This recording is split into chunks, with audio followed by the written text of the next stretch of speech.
Today, the unemployment rate numbers came out for the month of June. 9.2% of Americans are unemployed. That's a gain of 0.1% or 200,000 jobs since May. This administration and Congress's policies of spend to get us out of this recession have failed.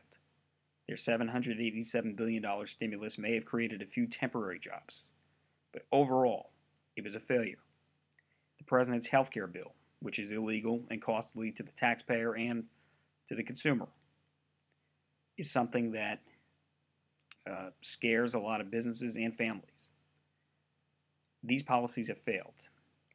And I fear that the president and Congress have been out of touch with the facts. They've been out of touch with reality when it comes to the economy. A lot of people are struggling. Even people that have work are having a tough time making ends meet, might have to work more than one job just to make ends meet. A lot of skilled people are working unskilled jobs, and a lot of unskilled people can't even find work. The truth is that on the economy, this administration and Congress have failed, and they must do better in the future. Now, the administration is promoting free trade and a high-speed rail. Nothing wrong with a high-speed rail, except we have a budget crisis, in case they haven't noticed, and how can we pay for it? Nothing wrong with free trade, except you need to be able to compete in the world, and we're not doing that right now. In fact, free trade probably in the long run, free trade probably would create more jobs.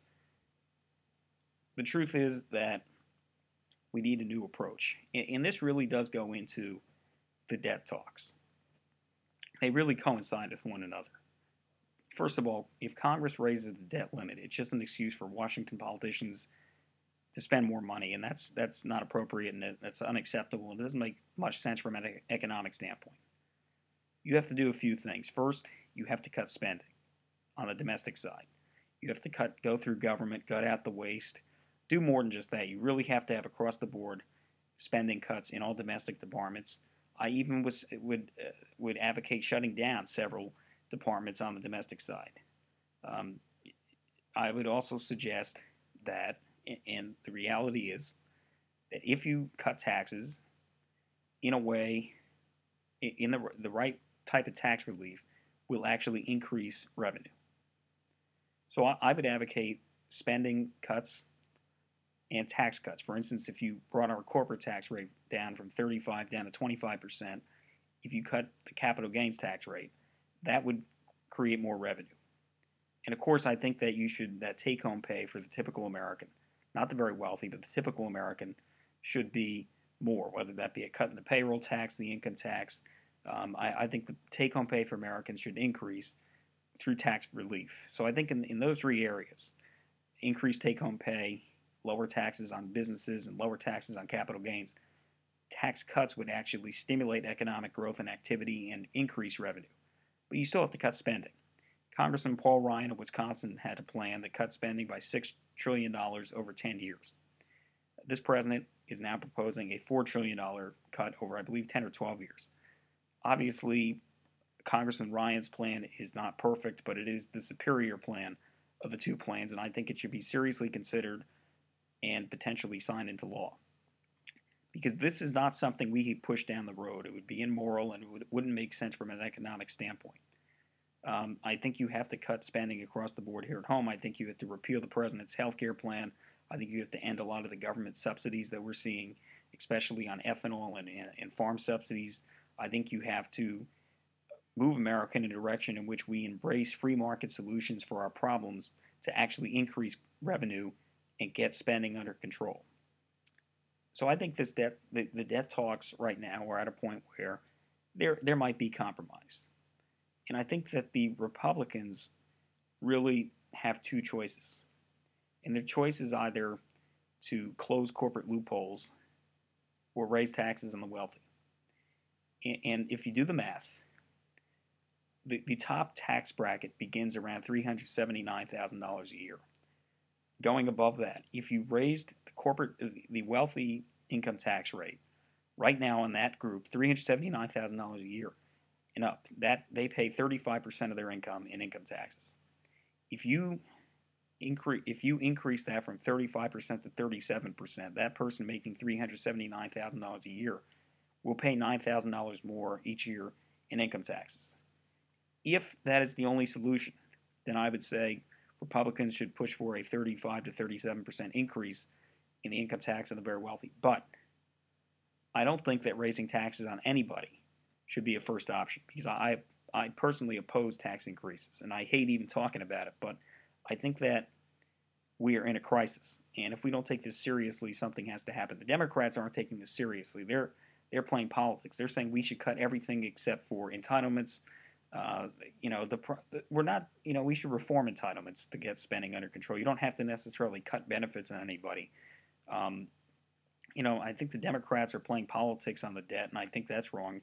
But I think the Republicans' no tax idea, that should be, I think that they should kind of say no tax increase on the middle class or on businesses.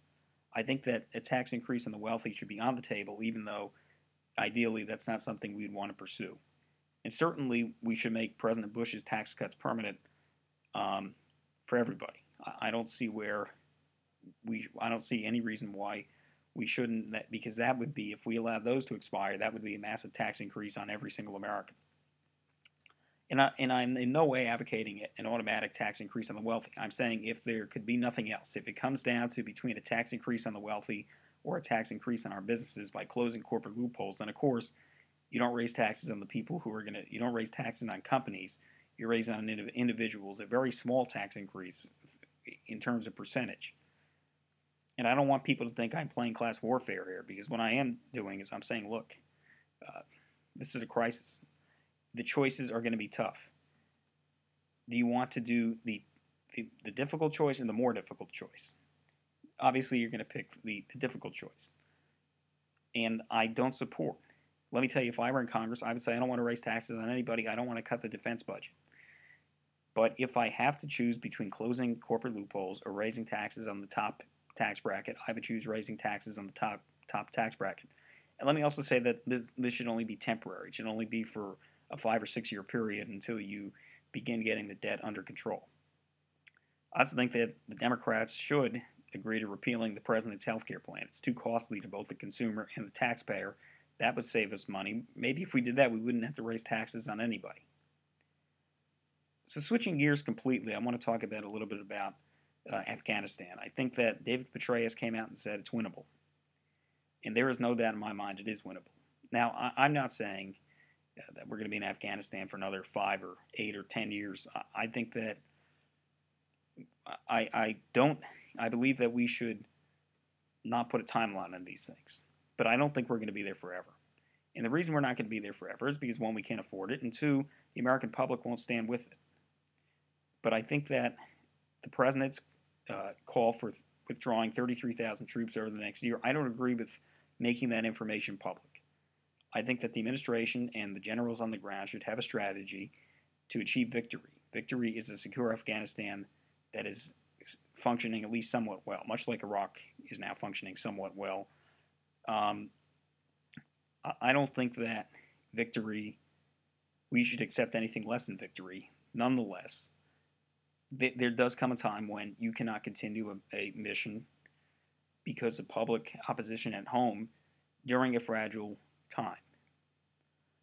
Unfortunately, sometimes you have to continue missions with low public support. It's unfortunate, but it happens. Ideally, the goal is to not allow that. Don't make that happen. And what I mean by that is you have to take that into account, but don't base your entire decision on that. So I didn't agree with the president's calling for a timeline for withdrawal, yet I appreciate his efforts there. That's about all I could think of. So till next time, God bless.